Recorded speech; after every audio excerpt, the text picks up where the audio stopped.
I can't be your mother. Hey guys, welcome to my channel. Today we're going to be reviewing Descendants 4: Rise of Red. Basically, I really wanted to talk about this movie because a couple minutes ago I sat down and watched it myself, got a bowl of popcorn, and I don't know how I feel about it.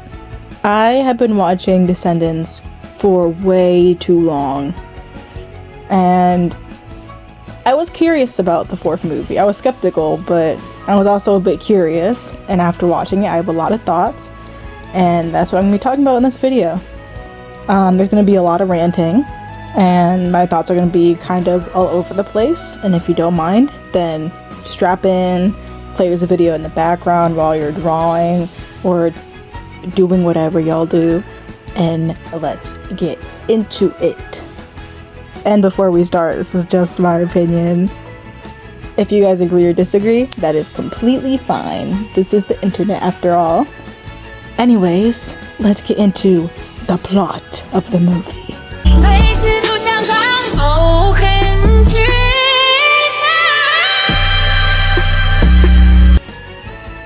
Basically, the plot revolves around Princess Red and her relationship with her mom, the Queen of Hearts. And they have a really rocky relationship. So when her mom allows her to go to Ordon Prep, she's shocked. And on the way there, she meets Brandy's daughter. I cannot remember her name, but she has blue hair and she's pretty cool. They talk and their parents talk, and suddenly, whoosh, her Princess Red's mom, the Queen of Hearts, starts attacking everybody. And Brandy Cinderella, she's like, I will not kneel to a tyrant. And then the Queen of Hearts is like, off with her head. So her daughter freaks out because her mom is about to be executed. And Red, she doesn't want to be like her mom. So she pulls out a pocket watch and they both go back in time to stop the whole thing. That is the plot, basically. And I think it's really interesting. Especially since in this alternate timeline, you get to see a lot of how the world was like before Descendants 1. And I think that's so fascinating. And I wish that they explored that more, honestly. Which is the segue to the con section. Woo!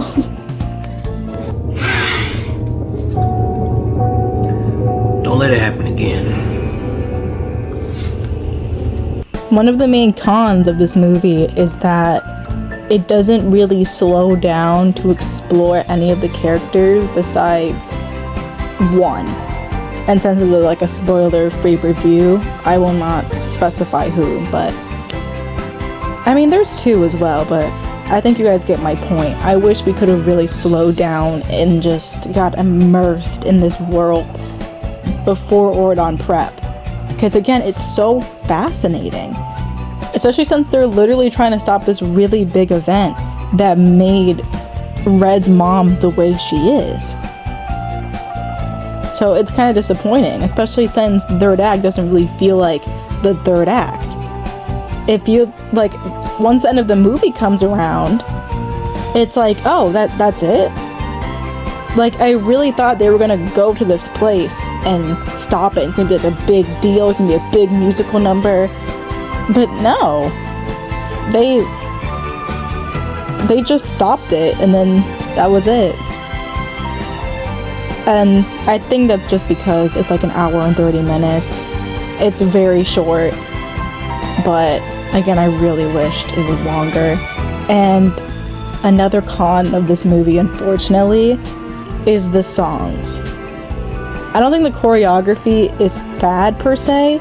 I read reviews saying that the choreography is kinda off, and I don't know that much about dancing or choreography to really critique it, but I do love music. And I'm not saying I'm an expert in music.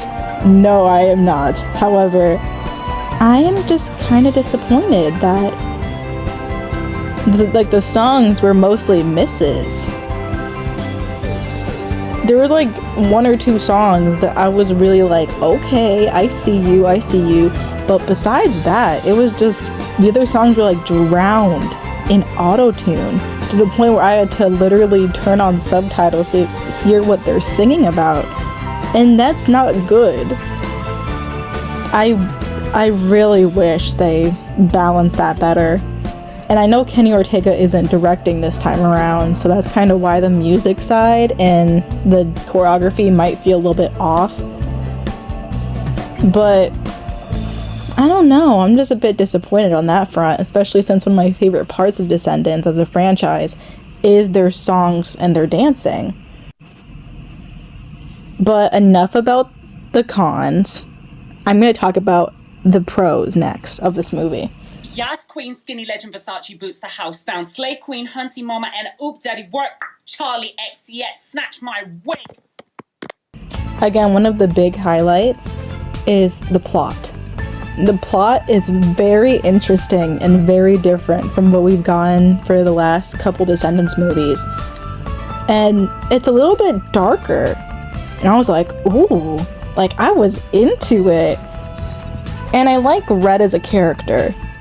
She doesn't get to do much, unfortunately, because again, the movie's short, but the concept of her, I think, is really interesting. And the way that her mom, like how her mom treats her, has affected her. I like what they were going. I like what they were going for. And I think the performances of this movie are pretty good. I don't think any of them are like show-stopping, but none of them are like horribly bad to the point where I'm like, whoa. Which is a good thing. I want to watch a movie where I'm not cringing. And another great thing is that they mention Cameron or Carlos, whatever you want to call. They mention Cameron Boyce's character, and I think they did it in a respectful way, and I don't hate the way they brought it up, because I don't think they could have brought it up any other way. And I also appreciate them bringing back Uma, so like the older viewers have someone to latch onto. I just wish she had more lines, since the movie, like, it's really odd how the movie does this, because again, it's a spoiler-free review, but Uma starts and ends the movie, which is kind of odd to me, especially since she's not really there throughout the movie. Like, that's like watching a Marvel movie and then like the background character starts narrating at the end. I think that's kind of odd. But this is the pro section. The point is, the plot and the characters are really interesting, and if you're a long-time Descendants fan, I feel like you'll really enjoy seeing how everything was like before the first movie. At least I was happy. But we gotta conclude this video, unfortunately. And personally, would I recommend Descendants Rise of Red to new viewers? Not really. Like, if you're seeing this as like a reboot, I don't think you would enjoy it that much because it doesn't give much. But if you are a longtime Descendants fan, I feel like you'll get something out of this. It is not a horrible movie by any means.